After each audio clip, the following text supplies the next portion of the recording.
அடுத்ததாக பத்திரிகையாளர் திரு சுவாமிநாதன் அவர்கள் நம்முடைய இணைந்திருக்கிறார்.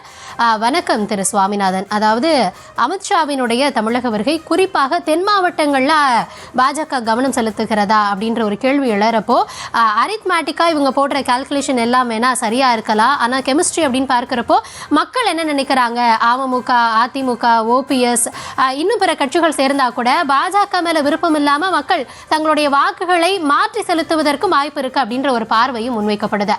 இல்ல இது அரித்மேட்டிக்கா மட்டும்தான் ஒர்க் அவுட் ஆகுமா, இல்ல எலெக்ஷன்ல இது பிரதிபலிக்குமா? இந்த வாக்குகள் எல்லாம் ஒன்றிணைந்தால் திமுகவுக்கு நெருக்கடியையும் தாண்டி ஒரு வெற்றி அப்படின்றது அவங்க பக்கம் அமையறதுக்கு வாய்ப்பு இருக்கா?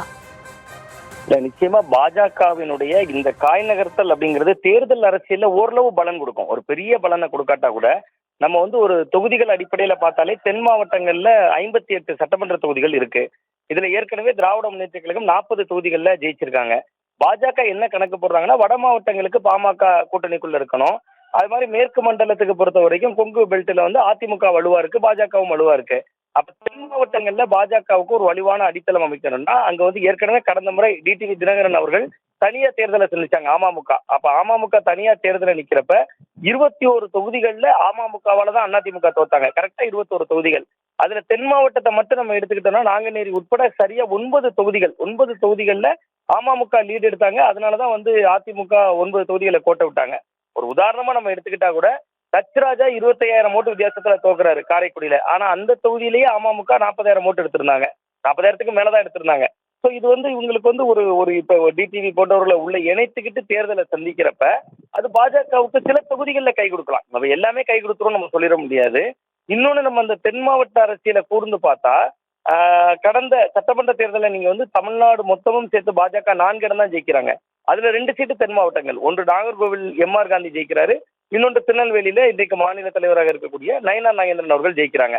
ஸோ இயல்பாகவே தென் மாவட்டங்கள்ல பாஜக கொஞ்சம் வளர்ச்சி அடையுது. ஆனா திமுகவும் இந்த அபாயத்தை உணர்ந்திருக்காங்க. அதனாலதான் இப்ப நீங்க பாத்தீங்கன்னா கன்னியாகுமரியில சிறுபான்மையினர் அதிகமா இருக்காங்க. மனோ தங்கராஜ் மீண்டும் அமைச்சராக்கப்பட்டாரு. திருநெல்வேலியில பாத்தீங்கன்னா இப்படி ஒவ்வொரு ஊர்லயும் இப்ப அதிமுகவுமே சிறுபான்மையினர் ஓட்டு எடுக்கணும் தான் அண்மையில இன்பத்துறை அவர்களுக்கு ராஜ்யசபா எம்பியா கொடுத்தாங்க. சோ இதையெல்லாம் வைத்து பாக்குறப்ப பாஜக முயற்சி பண்றாங்க. இன்னொன்னு பாத்தீங்கன்னா தென் மாவட்டங்கள்ல ரொம்ப ரொம்ப வலுவா இருக்கக்கூடிய சமூகங்கள்ல ஒன்று முக்குளத்தோர் சமூகம். அந்த சமூகத்தை சேர்ந்தவர் தான் இப்ப பாஜக மாநில தலைவரா இருக்காரு. ஏற்கனவே அவர் திருநெல்வேலி நாடாளுமன்ற தொகுதியில போட்டியிட்டு தோல்வியடைந்தவர். அதற்கு முந்தைய தேர்தலில் ராமநாதபுரத்துல போட்டியிட்டு தோல்வியடைந்தவர். சட்டமன்றத்துல நெல்லையில இருந்து ஜெயிச்சிருக்காரு. சோ அந்த சமூக அடிப்படையில இந்த வாக்கு திரட்டல்கள் பாஜகவுக்கு கை கொடுக்கும் அப்படிங்கறதும் இதுக்கு பின்னாடி அவங்க ஒரு கணக்கு போடுறாங்க. ஏன்னா அதிமுகவுக்கு காலங்காலமா முக்குளத்தோர் பெரும்பான்மையா ஆதரவு கொடுத்துட்டு இருந்தாங்க. ஆனா டிடிவி தினகரன், சசிகலா போன்றவர்கள் விலக்கப்பட்ட பின்பு அவங்க அதிமுக ஆதரவு நிலையிலிருந்து கொஞ்சம் விலகி இருந்தாங்க. சோ இந்த நிலையில தான் பாஜக ஒரு கணக்குல முக்குளத்தோர மாநில தலைவராக்குறாங்க.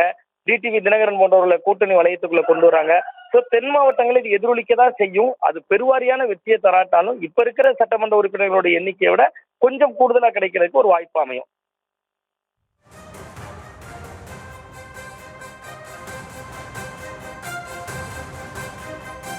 நன்றி திரு சுவாமிநாதன். இந்த தருணத்தில் நேபிள் உங்களுடைய கருத்துக்களை பகிர்ந்துள்ளமைக்கு மிக்க நன்றி.